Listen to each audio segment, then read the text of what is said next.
গরম ভাতে সেরা সঙ্গী। আজ বানাচ্ছি পটলের ভর্তা, একদম দেশি ঘরোয়া স্বাদে।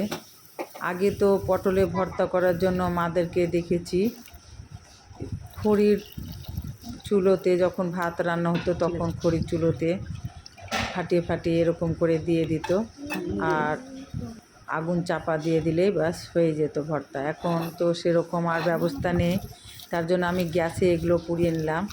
এবার ভর্তাকে ভালো করে ধুয়ে এভাবে বাছাকুটা করে পেঁয়াজ আর কাঁচা লঙ্কা, কাঁচা পেঁয়াজ আর সরষের তেল, লবণ দিয়ে ভালো করে হাত দিয়ে এমনভাবে মাখালাম যা দেখেই খেতে ইচ্ছে করবে আপনাদেরও। ভর্তাটা এরকম হাত দিয়ে মাখিয়েই টেস্টটা ভালো লাগে, কারণ অনেকে আবার শিলপাটায় বাটে আর অনেকে আবার মিক্সিতেও বাটে, কিন্তু সেটার টেস্ট একদম অন্য রকম। পটলের ভর্তা একবার খেলে বারবার মন চাইবে খেতে, তাহলে আর দেরি না করে একবার ট্রাই করে ফেলুন আমার মতন এই ভর্তা।